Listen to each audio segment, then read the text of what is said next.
Papua, tanah yang sering kita sebut sebagai surga kecil yang jatuh ke bumi, kaya akan emas, hutan yang luas, dan budaya yang tak ternilai harganya.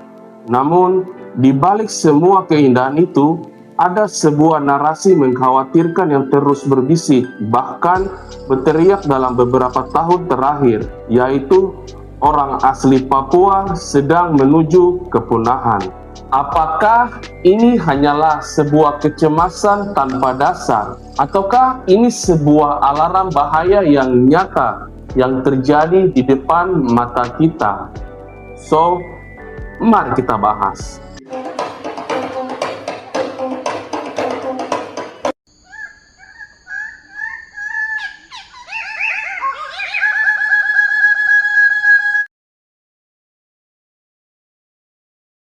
Untuk memahami isu ini, kita harus melihat angka atau data. Istilah punah dalam konteks demografi dan sosiologi seringkali merujuk pada fenomena di mana populasi asli menjadi minoritas di tanah mereka atau wilayah mereka sendiri, atau kehilangan identitas budayanya secara total.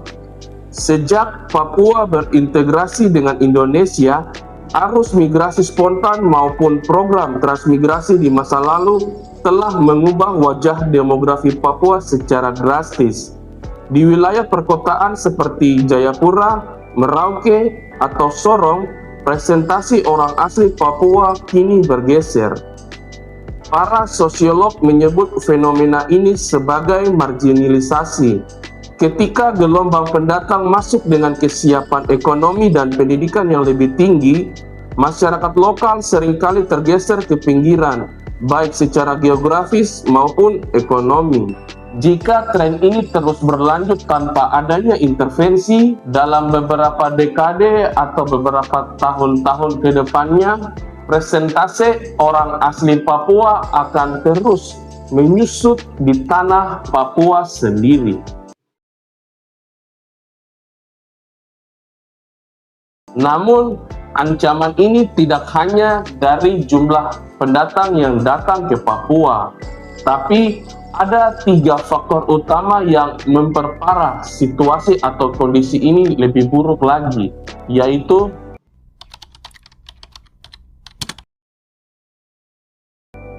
angka kematian ibu dan anak di beberapa wilayah pedalaman Papua masih menjadi salah satu yang tertinggi di Indonesia. Masalah gizi buruk, stunting, dan akses ke fasilitas kesehatan yang belum merata membuat pertumbuhan penduduk alami orang asli Papua berjalan lambat.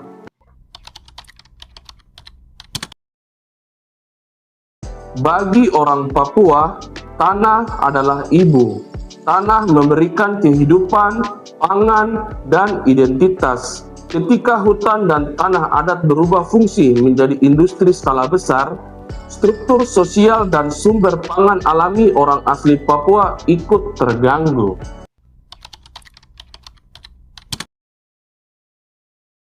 Berdasarkan data Kemendikbud, puluhan bahasa daerah di Papua kini berstatus terancam punah karena generasi muda tidak lagi menggunakannya.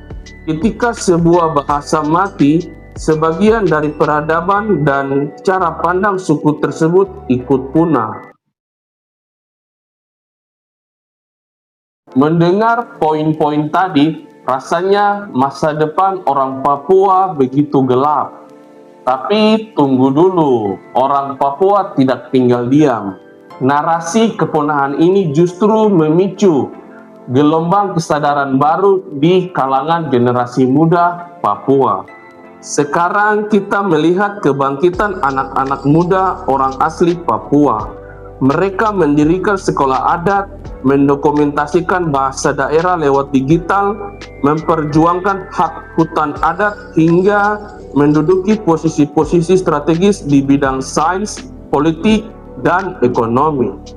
Otonomi khusus atau OTSUS juga terus didorong agar benar-benar berpihak pada proteksi hak-hak dasar orang asli Papua. Kuncinya ada pada keberpihakan. Orang Papua tidak akan punah jika orang Papua diberikan ruang, hak, dan fasilitas yang setara untuk bertumbuh di atas tanah Papua. Saya rasa di sini saya panggilan untuk melanjutkan dan memberi pengetahuan kepada generasi selanjutnya. Mereka bisa melanjutkan bahwa kita jangan lari dari adat atau budaya. Seni itu bagian dari budaya. Oleh sebab itu saya selalu ingatkan kepada apalagi yang kemarin seniman muda, mari kita tekun bekerja meneruskan ini amanat orang tua sudah tidak ada, berarti mereka tinggalkan amanat kepada kita generasi muda yang harus untuk melanjutkan seni budaya ini di Papua. Bahwa banyak sekali ilmu-ilmu pengetahuan lokal yang orang-orang tua itu masih simpan, yang justru platform internet itu tidak menyediakan. Misalnya ada hal yang memang disimpan di dalam tatanan adat, dan itu hanya bisa diakses dengan jalur tradisional, jalur lokal. Kesimpulannya, ancaman ini benar-benar nyata jika kita mengabaikan ketimpangan atau isu yang sedang terjadi. Namun, menyuarakan isu Papua akan punah sebaiknya jangan dipandang sebagai isu yang membuat kita menjadi pasrah, melainkan sebagai panggilan aksi bagi kita semua, entah itu masyarakat, pemerintah, atau orang asli Papua sendiri, untuk melindungi, menjaga, dan menghormati hak-hak yang ada di Papua. Because Papua is not about the goal, it's about the people. Bagaimana pendapat teman-teman tentang isu ini? Kira-kira langkah atau tindakan apa yang mungkin bisa kita lakukan agar kelestarian orang asli Papua tetap terjaga? Tulis pendapat teman-teman di kolom komentar, dan sampai jumpa di video berikutnya. Manseren Ifnok out.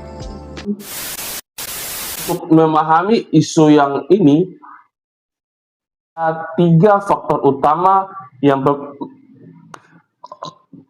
namun ancaman datang yang selalu datang. Ancaman ini bukanlah